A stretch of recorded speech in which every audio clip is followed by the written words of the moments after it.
हम बात कर रहे हैं साप्ताहिक राशिफल की। 25 मई से 31 मई तक कैसा रहेगा तुला राशि वालों के लिए आने वाला सप्ताह। इसमें इस दौरान मेष, वृष, मिथुन और कर्क इन 4 राशियों पर से चंद्रमा का गमन होने वाला है। अगर आपकी कुंडली के अंदर 7 अंक के ऊपर चंद्रमा लिखा हुआ है तो इसका मतलब आपकी तुला राशि है। अगर रा, री, रू, रे, रो, ता, ती, तू और ते इन अक्षरों से आपका नाम शुरू होता है तो आपकी तुला राशि है।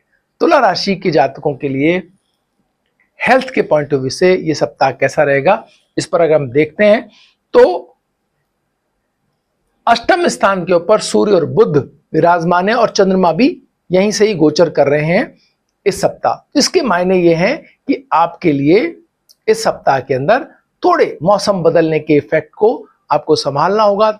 आपका जो मौसम के परिवर्तन है उनका आपके हेल्थ पर इफेक्ट ना आए, इसके लिए थोड़ी सी आपको कोशिश रखनी होगी, सावधान रहना होगा।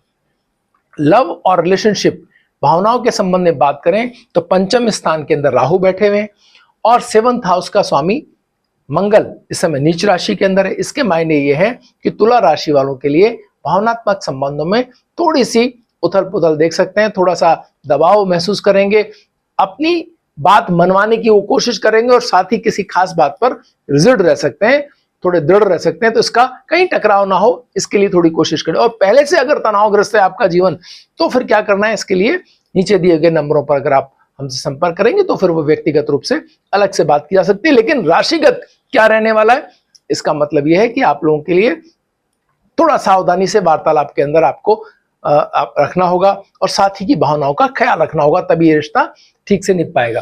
कैरियर और जॉब की बात करें तो 10वें स्थान के अंदर मंगल बैठे हुए हैं।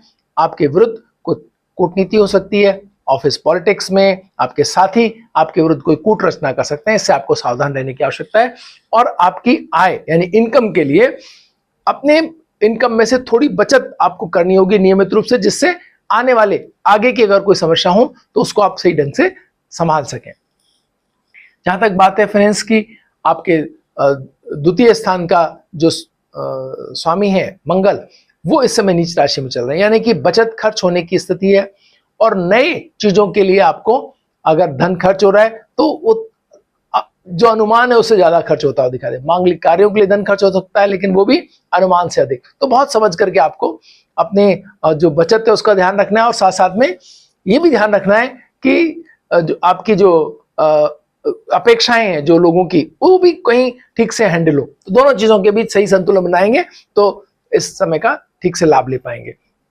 बात करें अगर स्टूडेंट्स की स्टडीज की तो हम कह सकते हैं कि यहाँ पंचम स्थान के अंदर राहु की उपस्थिति परिणामों को एकदम से अनपेक्षित कर सकते हैं, यानी आपने कम मेहनत की आपको ज्यादा नंबर आ सकते हैं, या आपने बहुत अच्छी मेहनत की तो हो सकता है कि आपको उतना लाभ ना मिलता दिखाई दे, मतलब अनएक्सपेक्टेड कुछ रह सकता है। आपने ऐसे कॉलेजेस आपको मिल सकते हैं जो आपकी जो प्रायोरिटी में नहीं हो लेकिन वहां जाना पड़ सकता है। तो थोड़ा समझ करके, थोड़ा धैर्य से, थोड़ी बुद्धिमानी से अगर निर्णय लेंगे तो या इस सप्ताह को टाल देंगे तो ज्यादा बेहतर स्थिति पा सकते हैं आप, क्योंकि इस सप्ताह मेष, वृष, मिथुन और कर्क राशियों के अंदर से जब चंद्रमा गुजर रहे हैं तो यहां पर वो स्थिति, वो बेहतर उनको भाग्य के समर्थन नहीं मिलता हुआ दिखाई दे रहा है।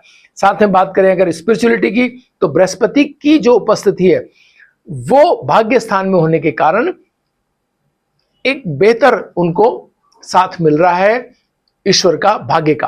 तो भाग्य के समर्थन से, गुरुजनों के समर्थन से, किसी ऐसे मेंटोर या किसी गार्जियन के अच्छे संपर्कों का लाभ उनको मिलता हुआ दिखाई दे रहा है। तो इसका कोई लाभ मिल जाए तो फिर उनके भाग्यवृद्धि में सहायक सिद्ध हो सकता है। लक पॉइंट ऑफ व्यू से भाग्य के अंदर भी यही बृहस्पति बैठे और चंद्रमा भी यहां से गोचर कर रहे हैं मिथुन राशि के ऊपर से, तो उनके इसका भी उनको लाभ मिल सकता है। बृहस्पति और चंद्रमा की एक साथ उपस्थिति उनके भाग्य स्थान के अंदर उनको कुछ विशेष लाभ इस सप्ताह के अंदर देखे जा सकती है। अचानक धन लाभ, कोई शेयर मार्केट से या पुराने रुके हुए धन के माध्यम से, या कोई ऐसा कार्य जिसका उन्होंने अभी कल्पना नहीं कर रखी हो वो अचानक होते हुआ दिखाई दे रहा है। और बात करें कि इन अगर कोई समस्याएं इस सप्ताह जो आपको रह सकती हैं उनके क्या रेमेडीज होती है। रिलेशनशिप के अंदर आपको क्या करने से बेहतर रहेगा, या अगर स्वास्थ्य की कोई समस्या है तो क्या करना चाहिए, इस तरह की अगर बातचीत देखें तो हमें चावल और दूध, इसके साथ मीठे चावल या खीर के रूप में अगर दूध और चावलों का मिश्रण बनाते हैं अपन, इसका दान अगर करते हैं तो ये एक बेहतर स्थिति आपको मिलती है आपके स्वास्थ्य के लिए और भाग्य वृद्धि में सहायक के तौर पर। तो इस तरह से हम कह सकते हैं कि एक शुक्र जो है उसकी, लेकिन एक और बात है, यहाँ पहले ही तुला राशि का जो स्वामी है वो अपनी उच्च राशि के अंदर गमन कर रहे हैं, तो ऐसे स्थिति कोई ज्यादा डरने वाली नहीं है, लेकिन थोड़ा तनाव तो है। उसके लिए अगर ये दान करते हैं तो भाग्य वृद्धि में बेहतर सहायता मिल सकती है, कार्यों में अच्छी स्पीड मिल सकती है।